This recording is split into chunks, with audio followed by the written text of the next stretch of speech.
Con la venia. Estamos en presencia del dictamen de la Comisión de Justicia sobre el proyecto de ley orgánica del derecho a la defensa, proyecto quizá no de todo punto necesario, toda vez que el texto remitido por el Gobierno a las Cortes, al Congreso, consiste en positivizar como norma lo que sería un precipitado de jurisprudencia constitucional y de tribunales internacionales, principalmente la Corte Europea de Derechos Humanos, en materia de derecho a la defensa, cuando no se trata de una mera reiteración de particulares ya regulados en leyes vigentes en nuestro ordenamiento. Es decir, no vemos… Perdón, señora presidenta. A mí me molesta sobremanera porque los señores están hablando. O sea, ¿les llama usted la atención o tendré que decírselo yo?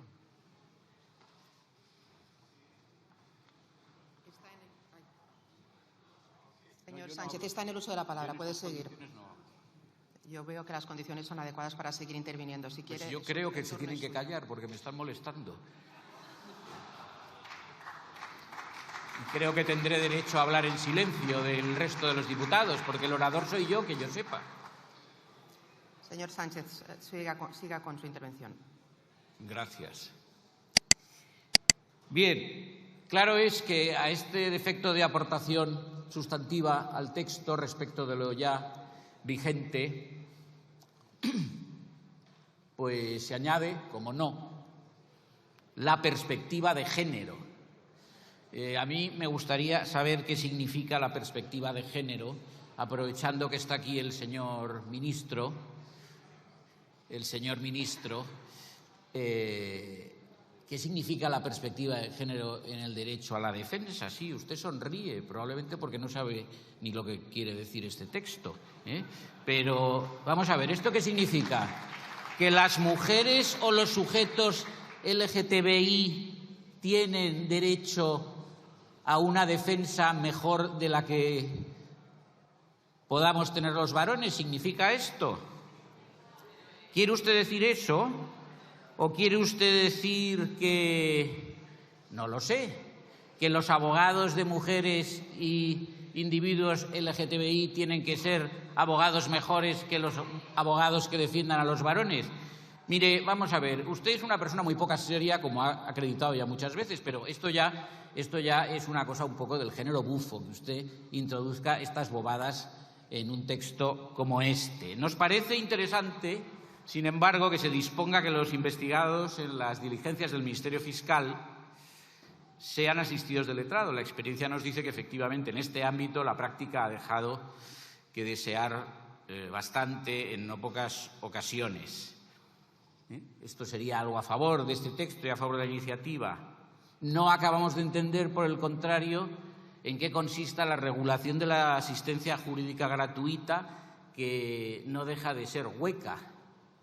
No se provee a ninguna necesidad del turno de oficio de letrados y procuradores, algunos de ellos mal o nunca retribuidos, como constantemente ponen de manifiesto, y así lo saben las autoridades, supongo que usted también, pero a lo mejor estaba ocupado con la perspectiva de género y no se ha enterado.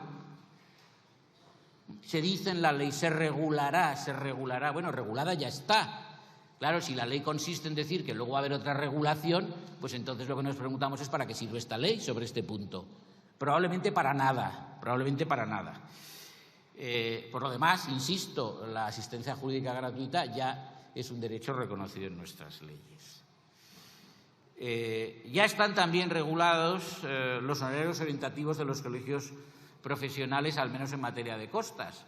No hay más que leer las leyes procesales, pero, en fin, sé que los colegios de abogados han mostrado un gran interés en este punto y en que haya una regulación más pormenorizada y, acaso, más tuitiva también de lo que puedan ser sus retribuciones en concepto de honorario, y nos parece razonable que sea así. La ley contiene también una reiteración, la enésima, del derecho del justiciable a la comunicación en cualquier lengua cooficial. Esto está reconocido en las leyes hace muchos años. lo que presenta perfiles discutibles, como usted puede saber. Por ejemplo, resoluciones judiciales en lenguas distintas del castellano cuando la justicia, por impartirse en esa lengua, cuando la justicia se imparte para todos los españoles, sean nacionales o extranjeros. Luego, el juez que resuelve en una lengua que no es el castellano no investiga previamente si el justiciable es conocedor del catalán, del vascuence, no lo investiga, ni tiene por qué, pero lo que es evidente es que el justiciable pues no resulta debidamente tutelado en su condición de tal cuando la magistratura le notifica resoluciones en una lengua desconocida para él. Por no hablar de los extranjeros, claro que cuando vean esto pensarán que han llegado o que están en un país de locos, Bien, no se resuelve satisfactoriamente tampoco el problema de los saberes pasivos, léase pensiones de jubilación de abogados y procuradores mutualistas. Esta es una petición sobre la que estos colegios profesionales han insistido mucho y creemos que con razón, y todavía alguna enmienda viva sobre este particular.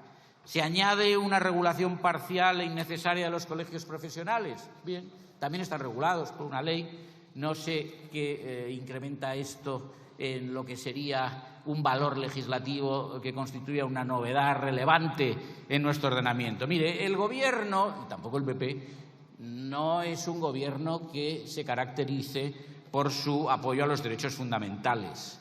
Las violaciones por parte de iniciativas del Gobierno de tales derechos son constantes. Sí, no mire con esa cara de asombro. Usted sigue sin dar aquí una explicación, tampoco el presidente del Gobierno, acerca de por qué se declararon inconstitucionales 2 decretos de estado de alarma. Ninguna es ninguna, todavía la debe usted a esta Cámara. Si eso no es una violación de derechos fundamentales, pues no sé lo que entiende usted por violación de derechos fundamentales. Hay otros ejemplos que podríamos poner. Por ejemplo, la Ley de Memoria Histórica, otra iniciativa legislativa. Se viola el derecho de libertad ideológica, el derecho de libertad de información, la libertad de cátedra, por no hablar del derecho a la libertad religiosa, porque, según sabemos, es un propósito resuelto del Gobierno de expulsar del Valle de los Caídos a la comunidad benedictina, que es un monasterio autónomo y que canónicamente solamente obedece a la autoridad de su abad. Bueno, ustedes piensan expulsarlo. ¿Me puede decir si esto no es para usted lesivo del derecho a la libertad religiosa de una comunidad religiosa? Pues ya me contará usted lo que entiende usted por derecho a la libertad religiosa y, por cierto, lo que entiende usted por principio de laicidad. Porque si el Estado resulta que, siendo un Estado laico, va a tener un gobierno que decide quién está o no está en un monasterio y qué comunidad religiosa lo tiene que habitar, pues entonces, mire usted, apague y vámonos. Todas sus iniciativas en materias de derechos fundamentales o han sido lesivas de estos o son siempre iniciativas que encubren acciones ideológicas e ideologizadas, revestidas, por lo tanto, siempre de un manto de falsedad y de ignorancia absoluta en materia jurídica. Se lo he dicho a usted muchas veces. Usted de derecho sabe muy poco y cada una de sus actuaciones ilustra crecientemente este grado de ignorancia. Se le ha terminado el tiempo. Por último, sí. Si ustedes están tan preocupados por el derecho a la defensa y los derechos fundamentales, lo que deberían haber hecho es abordar de una vez por todas la regulación del amparo ordinario.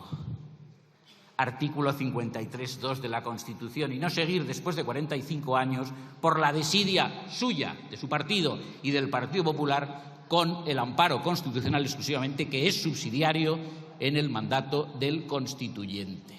Esto es lo que han debido de hacer, y no abocar al justiciable a la inexistencia de un amparo desde el concepto de la especial trascendencia constitucional introducido en la Ley de Reforma de la Ley Orgánica de 2007 y que da lugar a la inadmisión de más del 90% de los recursos de amparo ante el Tribunal Constitucional. Un desastre de proyecto por Sánchez, tiene que terminar. Escasa utilidad y por algún error grave. Nada más, gracias.